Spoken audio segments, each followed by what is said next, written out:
Et c'est le générique Des Pieds sur Terre. Alors le petit changement d'invité, de chroniqueur se fait en direct. Merci Nathalie. Bonjour Jean-François. Ce sont les miracles du direct. Bonjour Jean-François. Comment allez-vous ? Eh ben très bien. Très bien. Alors ce matin, nous allons parler de nombreux sujets. On va avoir pas mal de choses à dire en ce qui concerne la biodiversité, la pollution. On va parler également, on va aborder le thème du climat, de la démographie. Ne pas oublier que de toute façon, tous ces sujets sont liés, puisque l'environnement, c'est un tout. Alors, il y a un ouvrage qui vous a particulièrement ému et que vous lisez, qui est un peu votre livre de chevet. C'est un livre dont l'auteur est François Gemène et c'est un expert du GIEC.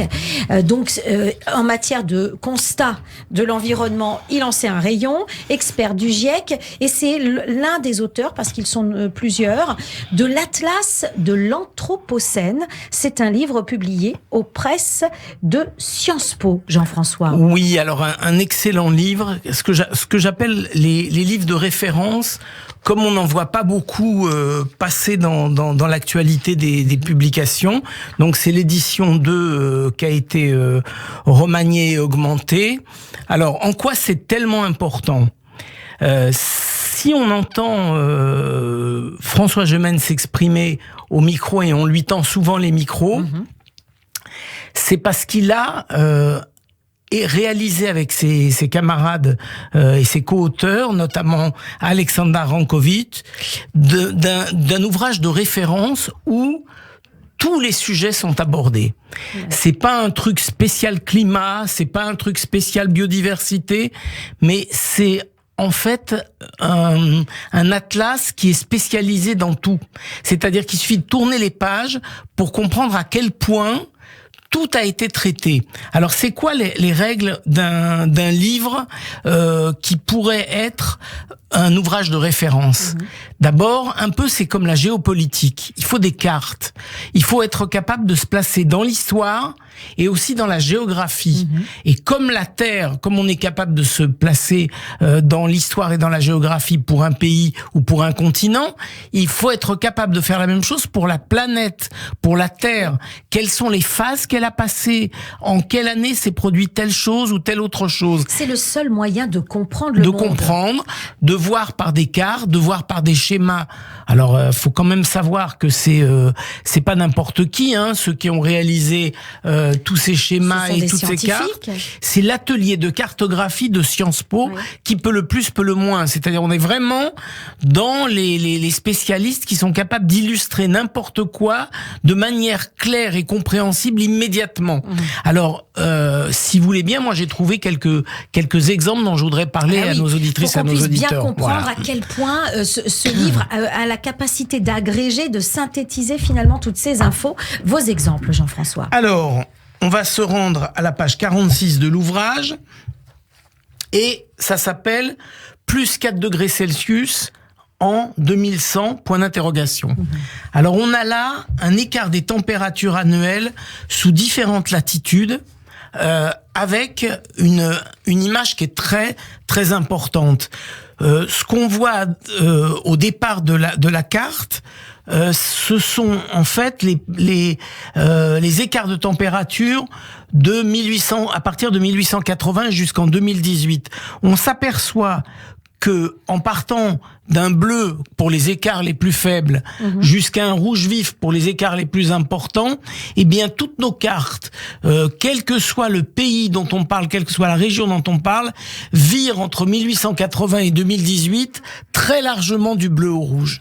C'est totalement visible. Donc ça veut dire qu'un simple regard sur cette page va nous montrer la généralisation du réchauffement climatique. Ça, c'est déjà... En fait, ça simplifie. Bien sûr que c'est l'objectif de toute façon de tous les illustrations. Hein. Il faut pouvoir comprendre en un regard le message. Mais là, effectivement, c'est fait par des scientifiques et de manière très précise. Très précise et très bien illustrée. Hein. C'est l'ensemble des deux. Le contenu est intéressant. Les textes sont bien écrits. On a affaire à des experts. Un expert du GIEC, c'est pas rien. Et on a aussi des illustrations qui sont très très très précises. Maintenant, si je me réfère à un chapitre pour voir que c'est vraiment très diversifié, l'environnement, premier facteur de migration. Alors ça, c'est intéressant parce que on ne mesure pas à quel point la migration est désormais plus climatique que politique ou économique. Et dans les illustrations, on voit que entre 2008 et 2020, 12 années, ce qui est très peu au regard de l'humanité, 319 millions de personnes se sont déplacées à la suite d'une catastrophe naturelle. Alors, ça veut dire catastrophe naturelle, ça peut être des catastrophes vraiment naturelles, entre guillemets. Mais on s'aperçoit en analysant les causes que la plupart de ces catastrophes naturelles sont peu ou prou la conséquence du réchauffement climatique. Donc ça, c'est très probant, hein. Absolument. Donc ce sont des scientifiques qui nous le disent et effectivement, peut-être que c'est une parole qui a plus de poids, plus de valeur lorsque ce sont des gens qui savent et qui donnent des chiffres finalement sur cet effet. Donc c'est le livre Anthropocène, Atlas de l'Anthropocène, c'est publié aux presses de Sciences Po. Et l'un des auteurs, François Gemène, qui parle pratiquement, qu'on voit et qu'on entend sur tous les médias, du fait de son expertise. Je vais juste reprendre un troisième élément parce qu'il est très significatif. À plein régime carné, ça s'appelle la page, et à plein régime carné, c'est l'évolution du régime des populations par rapport à la question de la viande. Alors, le chiffre qui fait vraiment froid dans le dos, c'est la Chine. Entre 1961 et 2018, très peu d'années, la consommation en viande de la Chine a été multipliée par 6. Et je rappelle quand même qu'il s'agit d'un pays de plus d'1 milliard d'habitants. Donc on imagine le risque énorme qu'il y aurait à voir ce mouvement se généraliser. C'est déjà très grave que la Chine en soit là, sachant qu'on sait que l'élevage des bovins, par exemple, produit pratiquement 18% des gaz à effet de serre sur la planète. Alors que parmi les conseils que l'on donne, c'est de diminuer sa consommation de viande. Là, on a un pays qui soyez flexitariens, mais ils sont pas du tout flexitariens. Les Chinois, ils sont de plus en plus carnivores. Donc, voilà. En tout cas, c'est un livre qui va résumer un petit peu toutes les préoccupations actuelles. Anthropocène, l'Atlas de l'Anthropocène, donc aux éditions Sciences Po. Vous vouliez nous parler également aujourd'hui, Jean-François, d'affiches. Ce sont des affiches qui intriguent dans le métro parisien et c'est une campagne qui n'est pas anodine et qui interpelle. De quoi s'agit-il ? Alors, il s'agit d'une campagne qui a l'air de présenter la vente d'un hamburger. Alors, c'est ce soir c'est, et le mot burger est barré. Ce soir c'est, rapport du GIEC. Alors, donc dans le métro parisien, on voit un hamburger qui est en fait non pas un vrai hamburger, mais la planète qui remplace le pain. Et c'est assez extraordinaire parce que c'est la première fois, à mon sens, qu'une campagne aussi précise fait descendre la question des experts climatiques au niveau des quais du métro. Donc c'est quand même assez extraordinaire. Et c'est vrai que le burger a un peu la forme de la planète. Donc... Et c'est très bien fait, c'est très bien fait. Alors il y a d'autres photographies qui sont choquantes que vous vouliez nous présenter également. C'est de la communication. Oui, parce que ça va un peu dans le droit fil de l'Atlas de l'Anthropocène. Les images comptent énormément pour la prise de conscience. C'est pas simplement du blabla, c'est des images. Alors on voit un requin étouffé dans du plastique. C'est une campagne de The Sea Shepherd, l'association qui lutte pour la protection des océans. Et on voit ce requin étouffé littéralement, comme s'il était, comme dans les films d'horreur, il était étouffé par du plastique, et c'est ce qui arrive aujourd'hui dans les océans à cause de la présence du plastique. Donc on la voit très bien si vous allez sur radioj.fr et vous regardez les podcasts de l'émission Les Pieds sur Terre, et bien vous verrez ces photographies qui sont surprenantes, qui sont mais qui ont vraiment voilà, qui jettent le sujet, mais d'une manière assez violente, et qui font réagir finalement, ces photos. Il y a d'autres photos qui vous font aussi réagir. Oui, il y en a une particulièrement forte.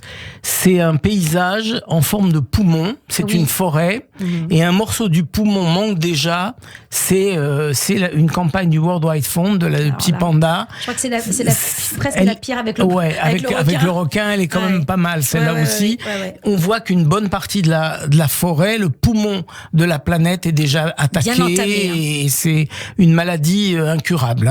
Tout comme ce cerf d'une campagne, à mon sens britannique, où pour montrer la disparition de la biodiversité, on a enlevé une partie du cerf vivant en train de courir.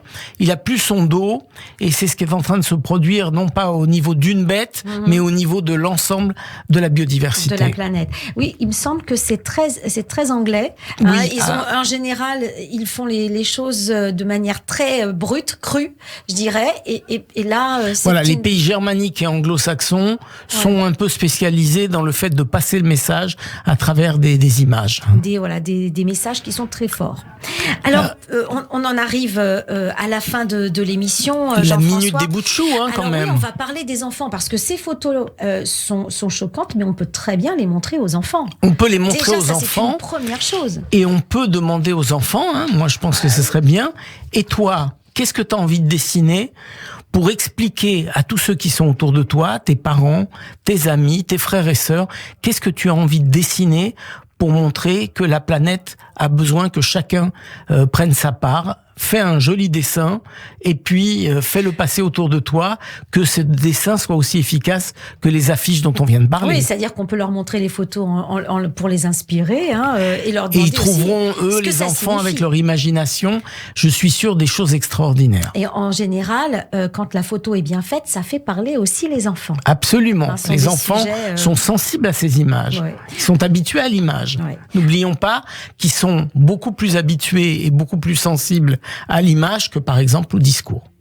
On va rappeler peut-être le titre de ce livre-là. C'est plus pour les parents ou les adolescents. Alors, Atlas de l'Anthropocène, par François Gemène et Aleksandar Rankovic, avec une préface de Jan Zalaskiewicz et une postface de Bruno Latour. Ce sont des penseurs sur les questions environnementales bien connus. Merci Jean-François.